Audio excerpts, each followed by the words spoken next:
1 ರಿಂದ 15ರವರೆಗೆ ರಾಜ್ಯದಲ್ಲಿ ಜನಗಣತಿಯ ಮೊದಲ ಹಂತ ಸ್ವಯಂ ಗಣತಿ ಏಪ್ರಿಲ್ 16ರಿಂದ ಮೇ 15ರವರೆಗೆ ಮನೆ ಪಟ್ಟಿ ಮತ್ತು ಮನೆಗಣತಿ ನಡೆಯಲಿದೆ.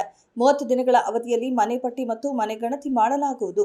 ಜನಗಣತಿ ಗೌಪ್ಯತೆಯ ಖಾತರಿಯಾಗಿದ್ದು ನಿಮ್ಮ ಮಾಹಿತಿ ಸಂಪೂರ್ಣ ಸುರಕ್ಷಿತವಾಗಿರುತ್ತದೆ. ಮೈಸೂರು ನಗರದ ಯುವರಾಜ ಕಾಲೇಜಿನ ಎಲ್ಲ ಪ್ರಾಧ್ಯಾಪಕರ ಲಿಖಿತವಾಗಿ ಕೋರಿಕೊಂಡ ಹಿನ್ನೆಲೆಯಲ್ಲಿ ಕಾಲೇಜಿನ ಸ್ವಾಯತ್ತತೆಯನ್ನ ಹಿಂಪಡೆಯಲಾಗಿದೆಯೇ ಹೊರತು ನಾವಾಗಿ ಸ್ವಾಯತ್ತತೆ ಹಿಂಪಡೆದಿಲ್ಲ ಎಂದು ಮೈಸೂರು ವಿಶ್ವವಿದ್ಯಾಲಯ ಕುಲಪತಿ ಪ್ರೊಫೆಸರ್ ಎನ್.ಕೆ. ಲೋಕನಾಥ್ ಸ್ಪಷ್ಟನೆ ನೀಡಿದರು. ರಾಜ್ಯದಲ್ಲಿ 1ನೇ ತರಗತಿಗೆ ದಾಖಲಾಗುವ ಮಗು ಜುಲೈ 1ಕ್ಕೆ ಕಡ್ಡಾಯವಾಗಿ 6 ವರ್ಷ ಪೂರೈಸಬೇಕು ಎಂಬ ನಿಯಮದಲ್ಲಿ 60 ದಿನಗಳ ರಿಯಾಯಿತಿ ನೀಡಿದ್ದು, ಅದರಂತೆ ಆಗಸ್ಟ್ 1ಕ್ಕೆ 6 ವರ್ಷ ಪೂರೈಸಿದ ಮಗುವಿಗೂ ದಾಖಲಾತಿ ನೀಡಲು ಖಾಯಂ ತೀರ್ಮಾನ ಮಾಡಲಾಗಿದೆ.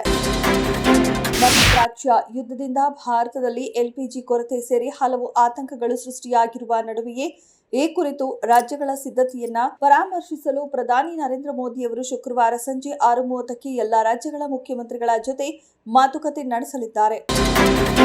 ಬೆಂಗಳೂರು ನಗರದ ಚಿನ್ನಸ್ವಾಮಿ ಕ್ರೀಡಾಂಗಣದಲ್ಲಿ ಶನಿವಾರ ನಡೆಯಲಿರುವ ಇಂಡಿಯನ್ ಪ್ರೀಮಿಯರ್ ಲೀಗ್ ಉದ್ಘಾಟನಾ ಪಂದ್ಯಾವಳಿಗೆ ಸುಮಾರು 2,000 ಪೊಲೀಸರಿಂದ ಖಾಕಿ ಭದ್ರತಾ ಕೋಟೆ ನಿರ್ಮಾಣವಾಗಲಿದೆ.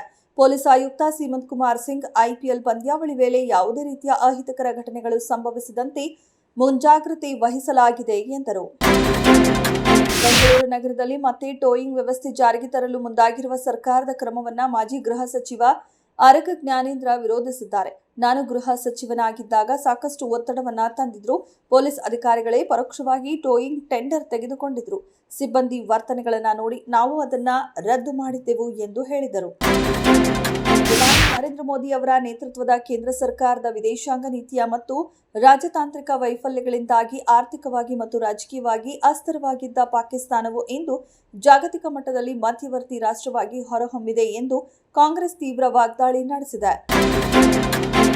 ಗಲ್ಫ್ನಲ್ಲಿ ನಡೆಯುತ್ತಿರುವ ಯುದ್ಧದ ಮಧ್ಯೆ ಹಾರ್ಮುಜ್ ಜಲಸಂಧಿ ಬಹುತೇಕ ಮುಚ್ಚಿರುವುದರಿಂದ ತೈಲ ಟ್ಯಾಂಕರ್ಗಳು ಸೇರಿದಂತೆ ವ್ಯಾಪಾರಿ ಹಡಗುಗಳು ಏಷ್ಯಾದಾದ್ಯಂತ ಬಂದರುಗಳಲ್ಲಿ ಕ್ಯೂನಲ್ಲಿ ನಿಂತಿವೆ.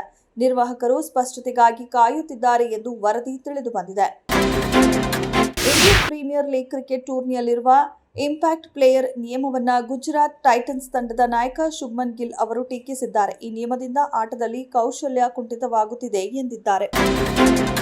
ರಮೇಶ್ ಅರವಿಂದ್ ನಟನೆಯ ದೈಜಿ ಚಿತ್ರದ ಚಿತ್ರೀಕರಣ ಪೂರ್ಣಗೊಂಡಿದ್ದು ಕೆಲವು ತಿಂಗಳಲ್ಲೇ ಸಿನಿಮಾ ತೆರೆಗೆ ಬರಲಿದೆ. ಥ್ರಿಲ್ಲರ್ ಹಾರರ್ ಜಾನರ್ನ ಈ ಸಿನಿಮಾವನ್ನ ರಮೇಶ್ ಅವರು ನಟಿಸಿದ್ದ ಶಿವಾಜಿ ಸೂರತ್ಕಲ್ ಸಿನಿಮಾ ಸರಣಿಯ ಆಕಾಶ್ ಶ್ರೀವತ್ಸ ನಿರ್ದೇಶಿಸಿದ್ದಾರೆ. ಇವರ ಕಾಂಬಿನೇಷನ್ನ 3ನೇ ಸಿನಿಮಾಗಾಗಿ ದೈಜಿ ಬರಲಿದೆ.